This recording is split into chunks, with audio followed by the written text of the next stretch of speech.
बिस्मिल्लाहिर्रहमानिर्रहीम। Dear students, अस्सलाम वालेकुम। मेरी तबीयत कुछ अर्सा ख़राब थी बीच में, जिसकी वजह से मैं वीडियो नहीं बना सका। तो अब तबीयत कुछ बेहतर है और मैं आज अप्लाइड मैकेनिक्स के 5वां चैप्टर जो कि मोमेंट ऑफ इनर्शिया का है, उससे एक टॉपिक हम करते हैं। ये टॉपिक है परपेंडिकुलर एक्सिस थ्योरम। पहले ये देख लेते हैं कि परपेंडिकुलर एक्सिस थ्योरम हम क्यों यूज़ करते हैं और कब यूज़ करते हैं। देखिए, हमारे पास अगर कोई थिन लैमिना हो या कोई ऐसा ऑब्जेक्ट हो जिसकी थिकनेस बहुत कम हो, जिसकी थिकनेस ऑलमोस्ट नेग्लिजिबल हो, या टू डायमेंशनल ऑब्जेक्ट हो, या इसे हम प्लेनर ऑब्जेक्ट कह सकते हैं, तो उसका अगर मोमेंट ऑफ इनर्शिया कैलकुलेट करना हो तो उसके लिए हम यूज़ करते हैं परपेंडिकुलर एक्सिस थ्योरम। यानी कि सपोज़ हमारे पास एक ऑब्जेक्ट है इस तरह का। अब देखें, इसकी थिकनेस ऑलमोस्ट नेग्लिजिबल है, बहुत थोड़ी थिकनेस है। तो आप यहाँ पे एक्सिस ड्रॉ करेंगे।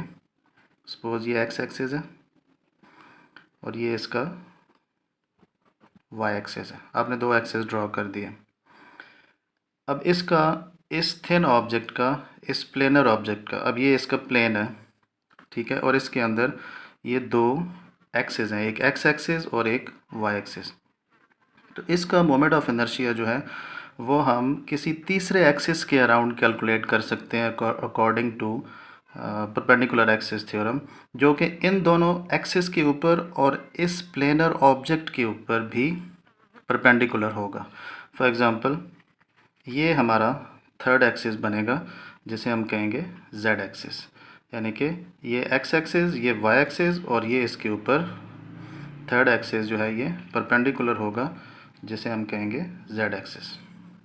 तो according to perpendicular axis theorem, moment of inertia of this thin lamina or planar object or two-dimensional object will be its moment of inertia about this perpendicular axis, which is z-axis. Moment of inertia around about z-axis will be equal to the sum of moment of inertia about x-axis and moment of inertia about y-axis. इन दोनों की सम होगी।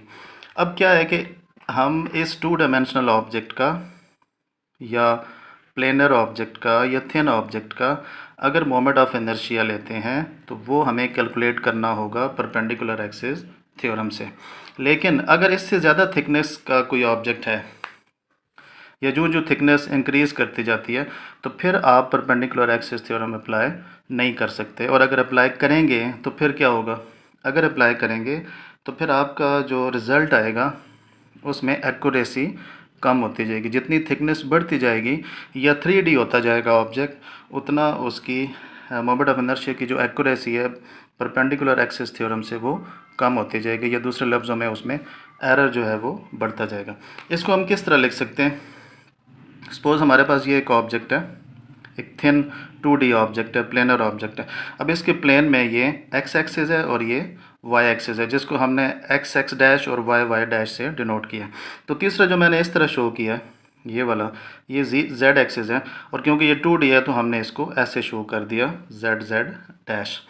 तो अगर इन तीनों का के axis के around इसका मोमेंट ऑफ इनर्शिया कैलकुलेट किया जाए और इसके ऊपर परपेंडिकुलर एक्सिस थ्योरम अप्लाई किया जाए तो हम क्या लिखेंगे कि moment of inertia of this object about z-axis will be equal to sum of its moment of inertia about x-axis and moment of inertia about y-axis। ये होगी mathematical form perpendicular axis theorem की। तो इसको apply करके आप इस object का moment of inertia calculate कर सकते हैं। इसका मोमेंट ऑफ इनर्शिया कैलकुलेट करने के लिए इसका प्रूफ भी हम कर लेते हैं कि सपोज़ हमारे पास एक ऑब्जेक्ट है, ये थिन ऑब्जेक्ट, और इसका मोमेंट ऑफ इनर्शिया अगर हमने कैलकुलेट करना है तो हम सपोज़ एक पॉइंट, अब देखें इसके अंदर हज़ारों लाखों पार्टिकल्स हैं of small mass m। Suppose हम यहाँ पे एक ऑब्जेक्ट ले लेते हैं, एक पार्टिकल ले लेते हैं इस ऑब्जेक्ट के ऊपर ऑफ स्मॉल मास m। अब अगर इसका, सिर्फ इस पार्टिकल का स्मॉल मास का मोमेंट ऑफ इनर्शिया कैलकुलेट किया जाए तो इस थ्योरम के मुताबिक जेड एक्सिस के अराउंड भी कैलकुलेट करना पड़ेगा, एक्स एक्सिस के अराउंड भी और वाई एक्सिस के अबाउट भी कैलकुलेट करना पड़ेगा। तो अगर हम इसका यहाँ से एक्स एक्सिस के अराउंड कैलकुलेट करें, के अबाउट कैलकुलेट करें, तो इसका एक्स एक्सिस से जो डिस्टेंस बनता है वो वाई बनेगा, क्योंकि इसका यहाँ से डिस्टेंस इस वाई एक्सिस के पैरेलल आ रहा है तो इसको हम वाई से डिनोट करेंगे। और इसका जो डिस्टेंस एक्स वाई एक्सिस से बनेगा वो एक्स के इक्वल हो जाएगा, क्योंकि ये लेंथ एक्स के इक्वल है। अब इसका मोमेंट ऑफ इनर्शिया अगर हम निकालें, देखें ये किस तरह इसके अंदर ये रोटेट करेगा। इस एक्सिस के अराउंड अगर आप देखें तो इस तरह मूव करेगा अबाउट वाई एक्सिस, और अगर एक्स एक्सिस के अराउंड देखें तो इस तरह मूव करेगा। और जेड एक्सिस से जिसका जो डिस्टेंस बनेगा इस पॉइंट का, उसको हम आर से डिनोट कर सकते हैं। तो जो जेड एक्सिस के अराउंड इसका मोमेंट ऑफ इनर्शिया बनेगा वो आई जेड हो जाएगा। आपको मोमेंट ऑफ इनर्शिया का फार्मूला तो पता है, I is equal to M R square. तो अगर एक्स एक्सिस के अराउंड इसका मोमेंट ऑफ इनर्शिया निकालें तो क्या बनेगा, एम वाई स्क्वायर। देखें इसकी मास एम है और एक्स एक्सिस से इसका डिस्टेंस वाई है, तो ये इसका यानी कि ये इसका अगर पूरे सर्कल में इसको रोटेट करके देखें तो इसका रेडियस बनता है। यहाँ से मास से लेके इस मास का इस एक्सिस ऑफ रोटेशन से जो डिस्टेंस होता है वो हमने लेना है, उसका स्क्वायर लेना है, तो वो है वाई स्क्वायर और ये रेडियस है, यानी कि यहाँ पे आर स्क्वायर है। इसी तरह इसका रेडियस जो है वो वाई एक्सिस से बनता है एक्स, और इसका स्क्वायर क्या आएगा, एम एक्स स्क्वायर।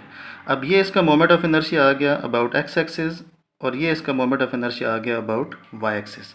और जेड एक्सिस से इसका जो मोमेंट ऑफ इनर्शिया बनेगा, अब ये यही पार्टिकल इस जेड एक्सिस के अराउंड ऐसे मूव करेगा और इसका जो रेडियस बनेगा वो आर बनेगा।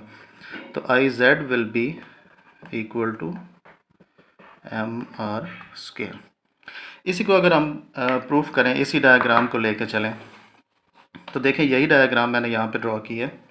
तो इसमें एक्स एक्सिस से इस पार्टिकल m का डिस्टेंस y बनता है, और y एक्सिस से इसी पार्टिकल का डिस्टेंस x बनता है, और z एक्सिस से इसका डिस्टेंस हमने r ले लिया। अब ये हमारे पास एक ट्रायंगल बन गई। जहाँ से भी देखें, यहाँ से देखें या इस साइड से देखें, इस y को अगर आप उठा के इस x के साथ ऐड कर दें तो ये भी y बन जाएगा। तो ये हमारे पास एक राइट एंगल ट्रायंगल आ गई, और इसको हम फिथागोरस के थ्योरम से भी सॉल्व कर सकते हैं।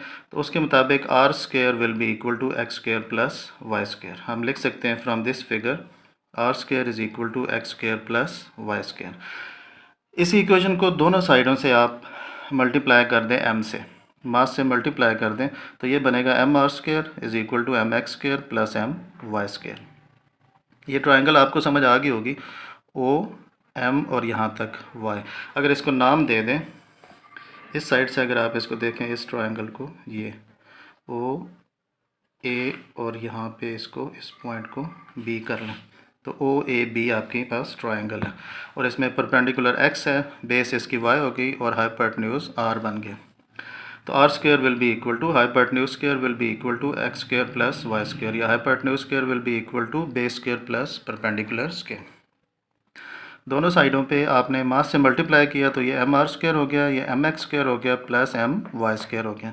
तो हमने पहले ही देख लिया है कि M R square is the moment of inertia of this body about Z axis, and M X square moment of inertia about Y axis, and M Y square moment of inertia about X axis. अब चाहे इसको आप single Z Y और X लिखें, या क्योंकि मैंने इसको नाम दिया है X X dash Y Y dash और जेड जेड डैश, तो आप इसको वैसे भी लिख सकते हैं सबस्क्रिप्ट के साथ। तो ये हमारा प्रूफ है परपेंडिकुलर एक्सिस थ्योरम का।